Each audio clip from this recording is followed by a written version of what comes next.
A gente se distanciou tanto da nossa natureza, tanto da nossa essência feminina, que quando a gente vai falar de vida plena, de independência, de amor próprio, de confiança, tudo junto parece até utopia.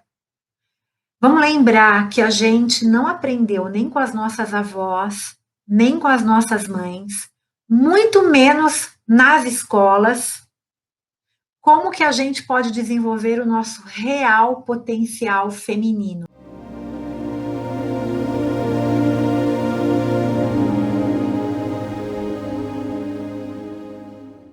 O que é ser uma mulher no século XXI? Você sabe? Quais são os desafios da mulher no século XXI? Por que a gente se distanciou tanto da nossa essência? Quais são as forças femininas que nos habitam? Quais são os arquétipos e como fazer um mergulho profundo e corajoso ao encontro dessas forças arquetípicas que nos habitam? Como trazer para a nossa vida uma nova maneira de nos perceber, de nos relacionar, de nos posicionar, uma nova maneira de tomada de decisão, e tudo isso de uma maneira mais íntegra, mais empoderada, mais confiante em relação a nós mesmas e ao nosso papel no mundo. Porque nós mulheres nos sentimos tão pressionadas socialmente e cobradas por um ideal de perfeição. Por que a gente se cobra tanto? Então, uma pergunta aqui que não é só para as mulheres. Veja se você se sente assim. Você possui uma necessidade enorme de controle? Você planeja demais, se impõe metas demais e não se permite fluir com a vida? Você está muito ligada na sua mente, nos seus pensamentos e ouve pouco os seus sentimentos e as suas emoções? Quem nunca? Alguém se identificou aí? Por que a gente fica tão suscetível a essas pressões, a essa pressão da sociedade? Por que a gente se cobra tanto? Por que a gente não consegue, muitas vezes, observar o impacto que essa pressão tem na nossa saúde física, na nossa saúde emocional, na nossa saúde psíquica e nas nossas relações?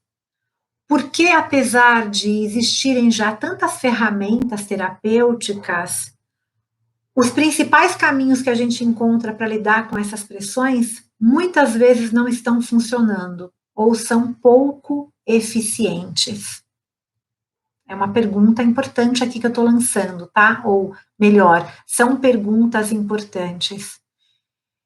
E como que a gente pode, de uma forma estruturada, superar esses desafios da mulher contemporânea?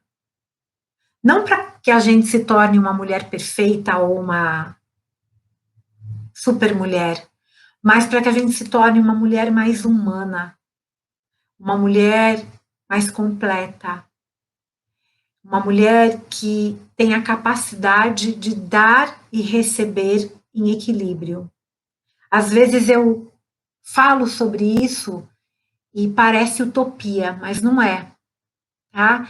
A gente se distanciou tanto da nossa natureza, tanto da nossa essência feminina, que quando a gente vai falar de vida plena, de independência, de amor próprio, de confiança, tudo junto parece até utopia.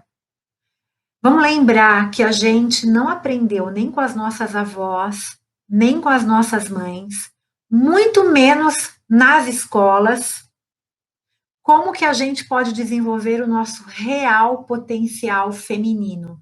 E aqui eu já não estou falando mais só de gênero, eu estou falando desse real potencial feminino em todos nós. O mundo está precisando dessas qualidades femininas. Mas agora, gente, antes de mais nada, é legal a gente alinhar o nosso entendimento sobre o que é feminino. Quando você ouve a palavra feminino, qual é a primeira palavra que você associa? Eu vou trazer um texto pequenininho agora, não é grande, da Marisa Sanabria, em que ela fala o seguinte, no livro Guardiãs de Círculos de Mulheres. Esse livro é resultado de uma pós-graduação que aconteceu, ele foi publicado em 2010. Eu não sei quando exatamente aconteceu essa publicação. Depois vocês entram lá na página da Marisa e perguntam. A Marisa coloca assim: habitamos um mundo contemporâneo marcado pela tecnologia, pela objetividade, pelo distanciamento, a eficiência e a globalidade. Um novo paradigma para a convivência tornou-se a urgência de nosso tempo. O feminino hoje não é somente uma questão para um grupo ou um tema de mulherzinha ou de mulher. Mulherzinha foi uma fala minha. Senão um propósito de uma nova ordem e uma nova maneira diferenciada de fazer o acontecer para a humanidade. Valorizamos o público, o masculino e o patriarcal, o que aparece como eficiente, o que encontra reconhecimento na estrutura da nossa civilização. Em oposição, o feminino sempre foi um adjetivo aplicado à mulher cordata, submissa, silenciosa, do lar, ou seja, do âmbito escondido e privado. Sabemos, graças ao estudo de antropólogas como Marisa Gimbutas, a Riane Eisler, que existem civilizações ditas como ginocêntricas, centralizadas na mulher, ou matrísticas, caracterizadas pela cooperação, tolerância e partilha, que eram sociedades pacíficas e prósperas que utilizavam como símbolos a borboleta, a semente e a vulva. E esses povos foram submetidos pelas invasões dos grupos indo-europeus. Isso é uma pesquisa, tá? E vindos das estepes frias do norte da Europa, que valorizavam a violência, o saqueio e se impunham pela força das armas. A história é eloquente e mostra o resultado de anos de lutas e enfrentamento pelo poder, assim como a imposição da hierarquia do mais forte, a afirmação da superioridade individual e a negação do outro como diferente. O biólogo Humberto Mutarana diz: é claro ao afirmar que as culturas matrícias eram determinadas pela tolerância, o acolhimento e a receptividade. Me fala uma coisa, como que as redes sociais estão hoje? Super tolerantes, né? Tão tolerantes? Como que as pessoas estão se portando no meio dessa catástrofe toda que a gente está vivendo, esse momento surreal, aonde tem tolerância? Me fala aonde tem realmente acolhimento, de verdade, aonde tem acolhimento, um acolhimento real. Não é você salvar ninguém, é acolher a fala, é divulgar um trabalho, é compartilhar. E me fala aonde tem a receptividade. Está todo mundo sem tempo. Isso faz parte da nossa temática de hoje, desse desequilíbrio que a gente está vivendo. É claro que a gente não vai conseguir se aprofundar. Rosemarie Muraro diz que as mães cuidavam e alimentavam os filhos e mantinham uma presença mais permanente. Isso aconteceu há 4 milhões de anos atrás. Havia uma sociedade pacífica, havia uma sociedade de cooperação e proteção, porque era uma maneira de sobrevivência. Hoje, no nosso mundo contemporâneo, eficiente, cartesiano e produtivo, nos mostra outra versão de um coletivo marcado pela individualidade, pela prepotência, pelas lutas econômicas, e para sobreviver nessa estrutura, condenamos ao ostracismo o que a socióloga Jess Bernard designa como valores suaves: a cooperação, o respeito, a escuta da singularidade e da diferença. E aí vai por adiante, né? Então, E se por acaso, quando eu perguntei para você qual a primeira palavra que você associa com o feminino, foi algo na linha meigo, fofo, delicado, rosa, tá tudo bem. Mas o meu convite aqui é a gente se abrir de uma maneira radical e nova para entender o feminino para além dessas ideias estereotipadas. É tão sistêmico essa sociedade que a gente vive hoje que a gente não sabe nem aonde estão esses reais valores femininos. E qual que é o maior desafio de ser mulher hoje? Qual é o maior desafio de ser mulher hoje? Qual é? O que, que vocês acham? Que tem a ver com essa sociedade patriarcal, androcêntrica, tá? Quais são essas pressões que a gente sofre para casar, a pressão para ser mãe, a pressão para ser uma super profissional, e a pressão para ser tudo isso perfeitamente. Essa dificuldade de nós mulheres equilibrarmos os papéis e ainda equilibrar esses papéis com perfeição é uma panela de pressão constante. Por isso que a gente está adoecendo tanto. Parece que a gente, no mundo de hoje, como mulheres contemporâneas, temos muitas escolhas, né? Que a gente pode ser mãe, que a gente pode ser artista, que a gente pode ser médica, que a gente pode ser terapeuta, que a gente pode ser política, que a gente pode ser empresária. Mas, ao mesmo tempo, parece que a gente não tem escolha nenhuma. Porque, na verdade, a gente tem que assumir todas as escolhas. Ou seja, a gente tem que ser médica, dona de casa, uma boa mulher, a gente tem que parir, fazer parto natural, a gente não pode ou pode usar pílula. Então, a gente, nós temos que ser tudo perfeito, temos que ser profissionais perfeitas, temos que ser mães perfeitas, temos que ser filhas perfeitas, temos que ter um corpo perfeito. Ah, a gente não pode envelhecer. Detalhe, a gente não pode envelhecer mais. Não pode, tá? Não pode. Temos que ser bons amantes, né? Boas amantes e também discretas e recatadas. E sabe o que é pior? Até nós mesmas nos cobramos, caso não haja essa tal perfeição. Eu atendo o tempo todo mulheres falando que se sentiram muito mal porque naquela semana não conseguiram limpar a casa. Se sentiram muito mal porque não conseguiram acompanhar o seu filho, que trabalha o dia inteiro na internet e não conseguiram acompanhar. Elas nunca falam do papel do homem, existem exceções, tá? E não é uma verdade absoluta que eu estou falando aqui. Eu estou falando algo baseado na experiência e no estudo que eu tenho feito, nesse aprofundamento do que essa sociedade tem feito com nós, conosco. Com nós é ótimo, né? Então, é pressão em cima de pressão.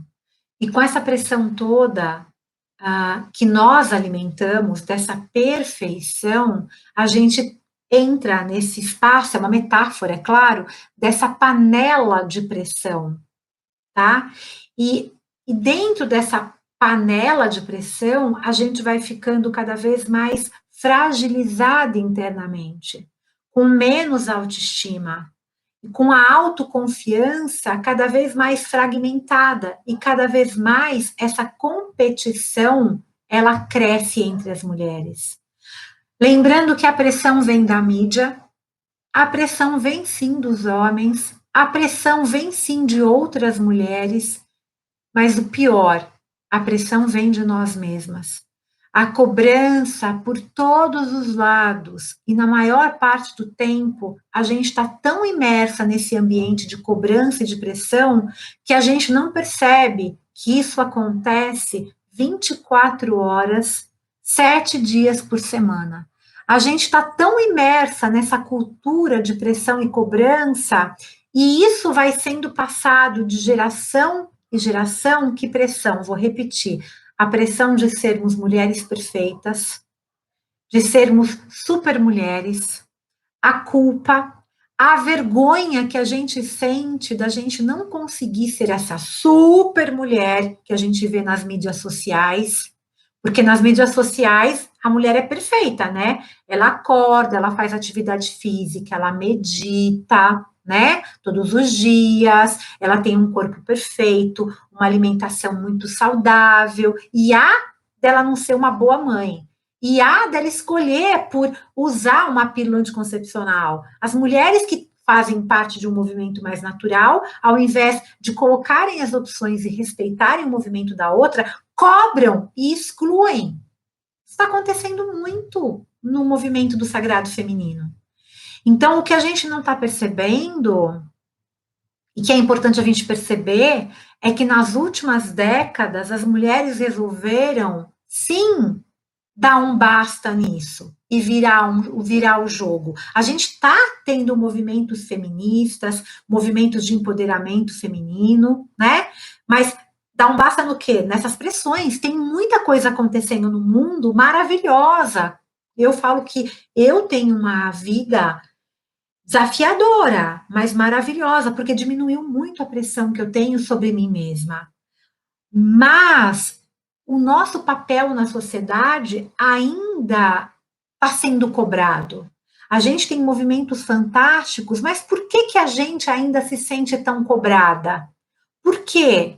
Por que, que ainda, apesar de tantos movimentos de empoderamento feminino, tantos círculos de mulheres, a gente ainda se sente incompleta, a gente ainda se sente confusa, a gente ainda se sente magoada e a gente se sente ferida. Então, eu vou perguntar de novo aqui. Me fala, você, homem, mulher, você possui uma necessidade enorme de controle ou não? Você planeja demais? Você se impõe metas demais e não permite fluir com a vida? Você está muito ligado à tua mente, aquela mente que fica o tempo todo falando nos seus pensamentos e pouco ouve os sentimentos e as tuas emoções e está adoecendo? Isso tem muito a ver com tudo que a gente está falando aqui hoje, tá? No meu trabalho como guardiã de círculo de mulheres, como mentora, como terapeuta, como psicoterapeuta, eu fui buscar esses pedaços que, ao meu ver, não fazia sentido mais faltar esses pedaços em nós. O que estava faltando para que a gente se sentisse inteira de novo, para que a gente ressignificasse esse feminino? E aí, para mim, na minha visão, quais são esses pedaços que estão faltando? Que pedaços são esses que, dentro das minhas pesquisas, eu trouxe? Vamos lá. Ao meu ver, a origem dos nossos desequilíbrios, e aqui eu estou falando entre as energias feminina e masculina no mundo, elas são imensas hoje, tá? E, ao meu ver, e eu não vou poder me aprofundar nisso hoje, vão ter lives em que eu vou falar sobre isso, isso, a gente pode falar de um divisor de águas aí, lembrando que uma cultura, ela se materializa, ela leva um tempo, tá? Mas esse surgimento do conceito de propriedade marca o nascimento desse sistema patriarcal. E juntamente com essa noção de propriedade, surgem os sentimentos como de posse, o de escassez, o de insegurança e a necessidade de conquistar cada vez mais coisas. A posse está relacionada diretamente com duas características muito masculinas: a conquista e a força. E a noção de propriedade acabou estimulando no homem o desenvolvimento acelerado e desenfreado dessas características. Conquistar e estar acima de, que tem a ver com a força. Então, uma vez que esse conceito de propriedade se instalou, em que ele foi aprendido, esse conceito ele passou a ser vivido em outros domínios da vida. Ou seja, tudo tem que ter um dono. E a mulher, ela também passou a ser uma propriedade do homem. E geração após geração, a mulher passa a desempenhar um papel de dominada e reprimida, falando de quando foi instalada essa cultura patriarcal. E o homem consolida-se nesse papel de dominador. Mas é muito legal aqui a gente entender e lembrar sempre que nada disso acontece de forma consciente e que leva muito tempo para a gente perceber e questionar o que? Uma cultura consolidada. Nessa cultura onde a mulher e tudo que é relacionado ao feminino é suprimido, e o homem e tudo que é relacionado ao masculino é exaltado, passa então a existir o quê? Um desequilíbrio entre energia masculina e energia feminina. Masculino e tudo que é relacionado ao masculino é anabolizado, feminino e tudo que é relacionado ao feminino está anêmico. Então, esse desequilíbrio está causando hoje na nossa sociedade, na nossa vida, no ser humano que nós somos, muitos desequilíbrios. Esse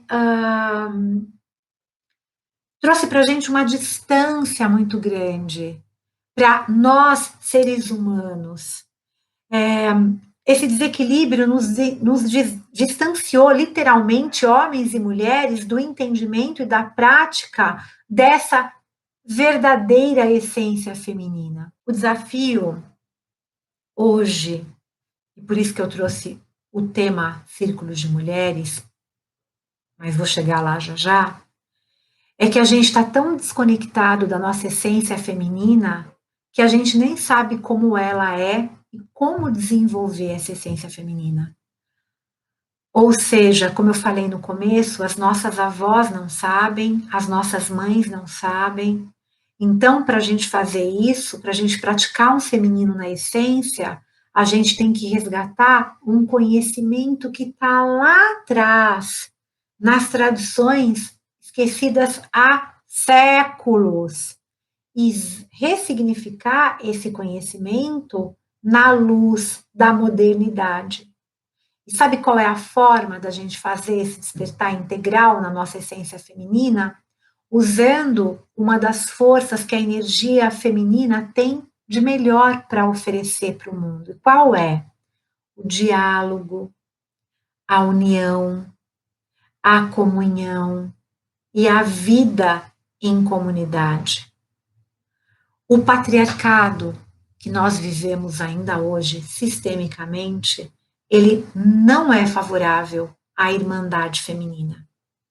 Quando nós paramos de vivenciar os círculos de mulheres, as tendas lunares foram de alguma maneira proibidas, foram esquecidos os ritos de passagem. A mulher, então, nesse conceito de propriedade, teve que se casar, teve que ganhar o nome do marido, teve que perdeu então, né, ou não teve a sua independência. Isso tudo quebrou os valores da irmandade. Agora, isso existe. Então, a gente ainda escuta hoje muito falar sobre sororidade, mas pouquíssimas ações sobre sororidade a gente vê. Pouquíssimas alianças realmente reais entre as mulheres. A ferida, ela é muito profunda. E como é uma ferida de gênero, ela só é curada num ambiente feminino. Então, quando a gente está num círculo de mulheres conectadas em irmandade, de alma para alma, realmente uma magia acontece ali. Em cada círculo que isso acontece, a gente cria um campo mórfico, mesmo que seja 3 ou 4 mulheres, tá? Quando a gente volta a sentir esse sentimento de sororidade, uma parte sistêmica é curada e essa cura ela reverbera para o mundo inteiro. Ao meu ver, a principal função do círculo de mulheres é relembrar essa irmandade, é relembrar desses valores que o feminino tem muito forte, o diálogo, a união, a comunhão, a vida em comunidade. É muito importante isso. Tem algo que eu queria ler para vocês aqui rapidamente. Deixa eu ver se eu separei aqui. Peraí.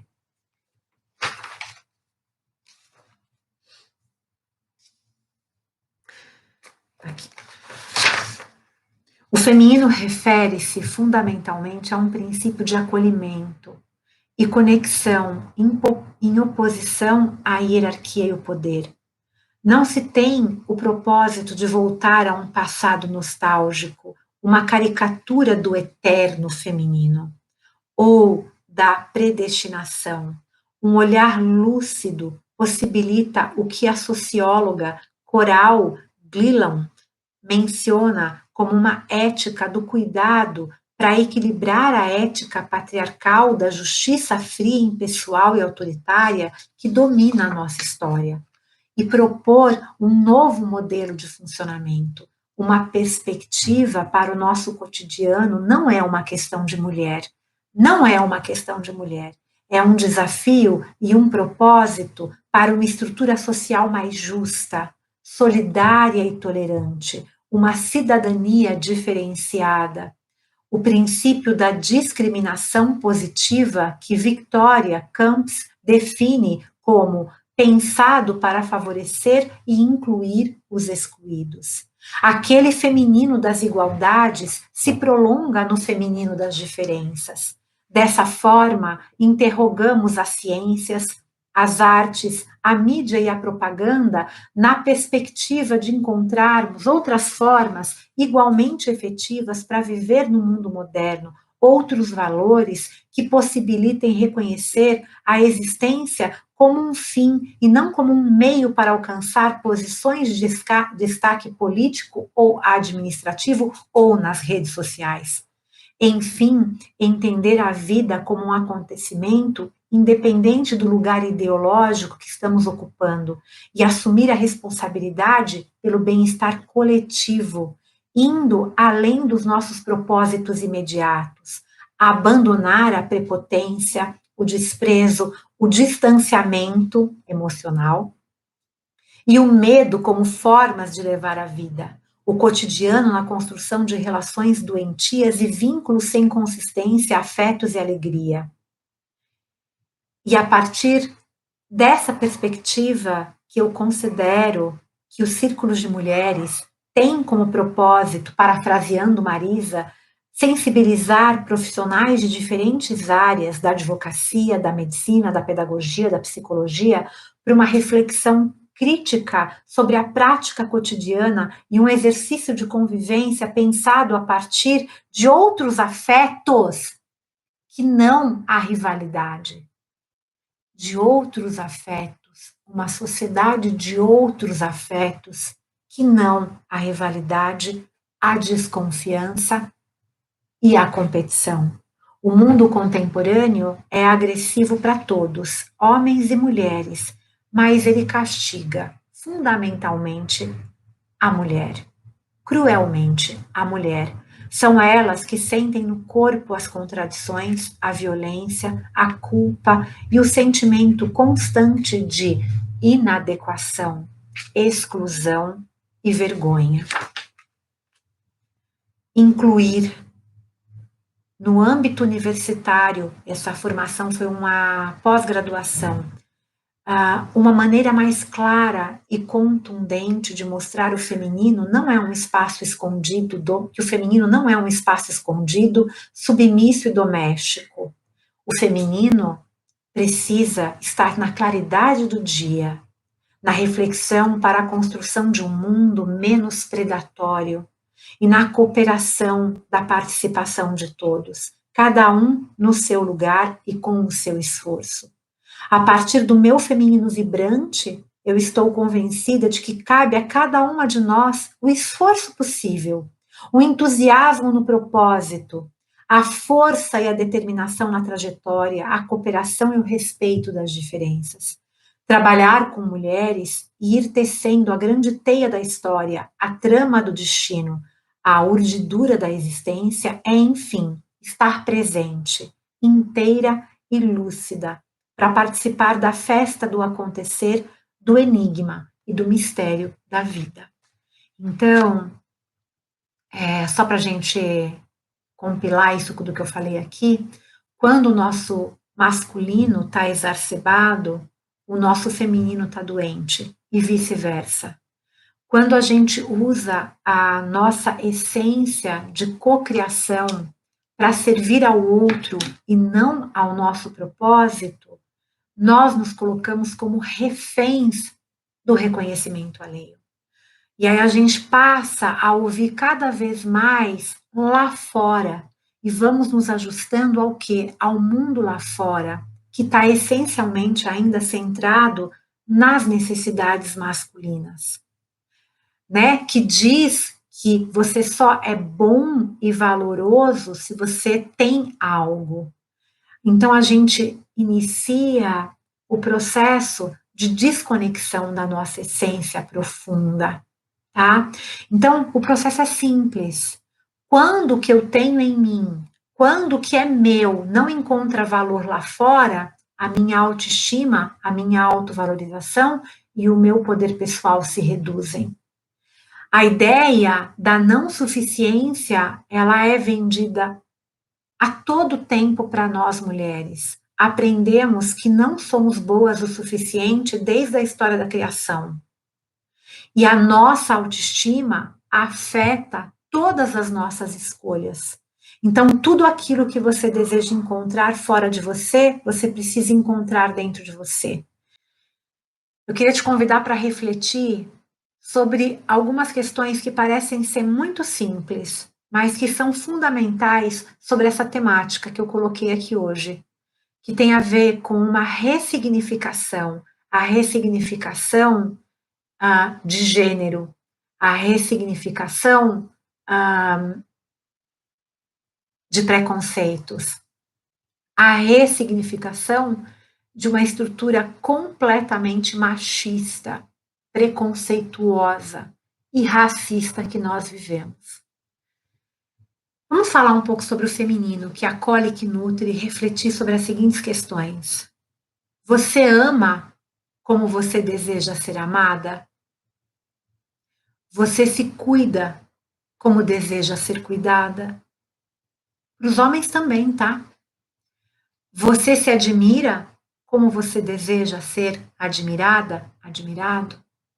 Você se ouve como deseja ser ouvido, ouvida?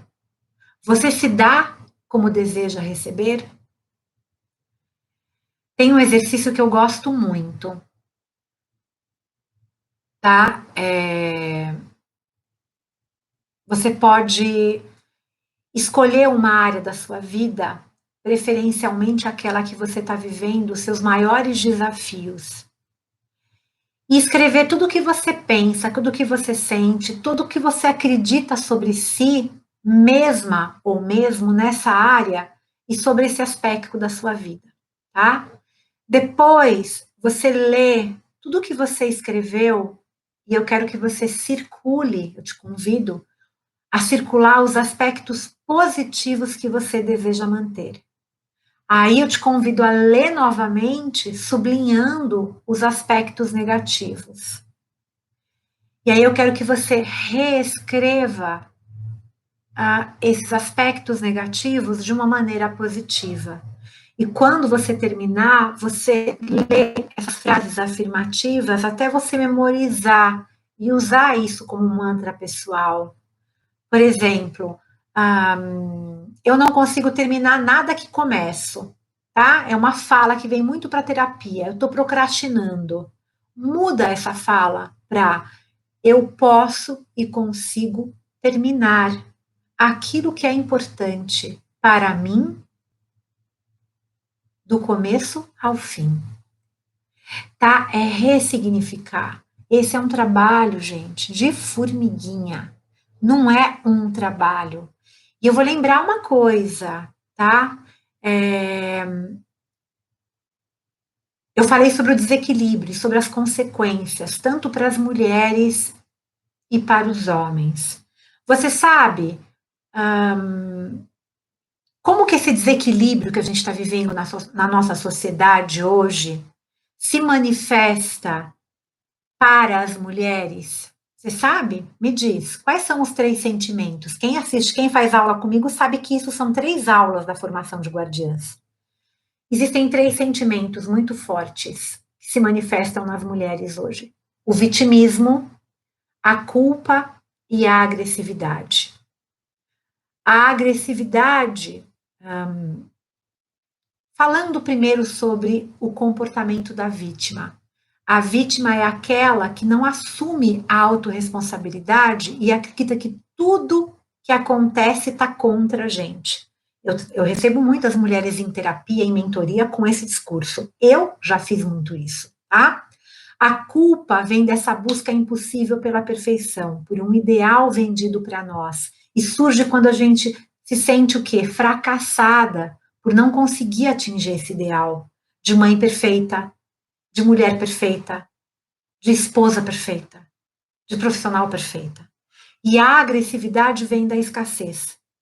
Eu sempre sinto que eu não tenho o suficiente, que eu não sou o suficiente, e eu acabo agredindo o outro para tentar suprir essa necessidade de suficiência que eu tenho.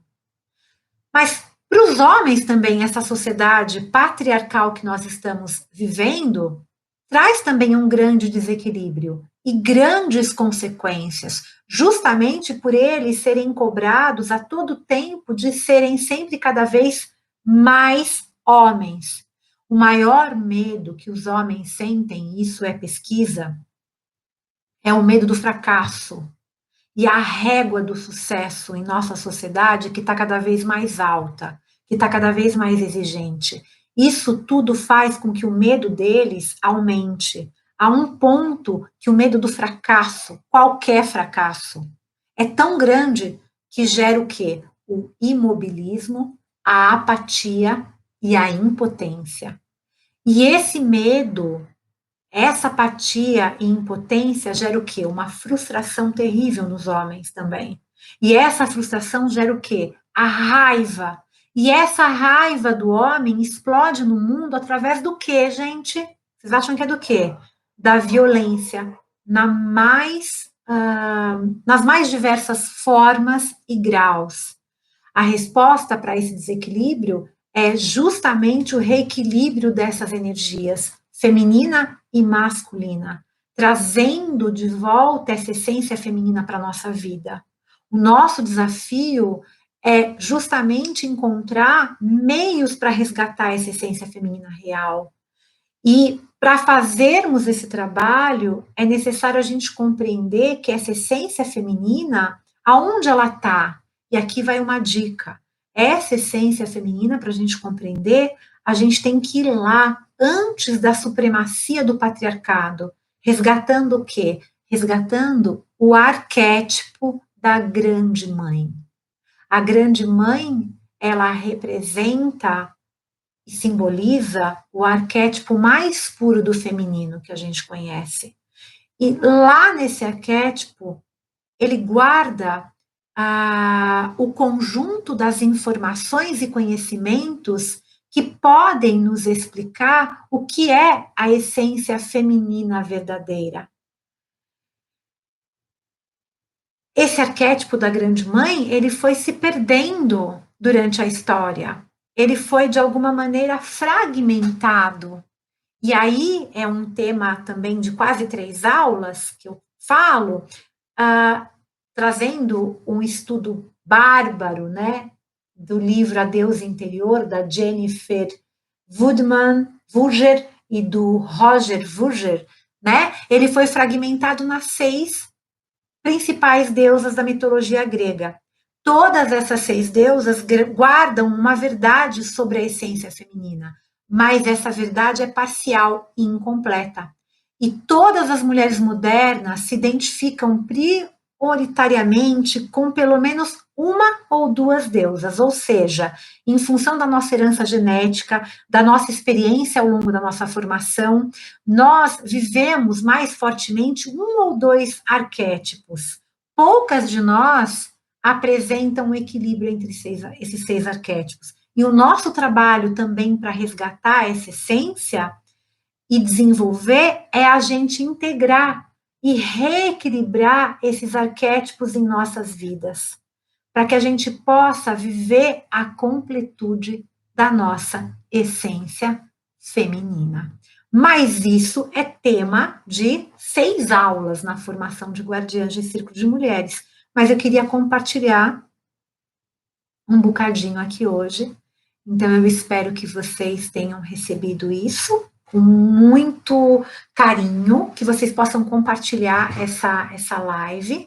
Esse é um estudo profundo, tem toda uma bibliografia, eu não simplesmente acordei e descobri tudo isso, talvez na minha memória aqui, né, tem muito disso, mas tem um trabalho de pesquisa, né, na parte científica, na parte filosófica, na parte social, na parte cultural, não é uma verdade absoluta, mas vários historiadores, filósofos, sociólogos estão colocando essa hipótese como algo muito importante da gente observar para encontrar essa essência feminina.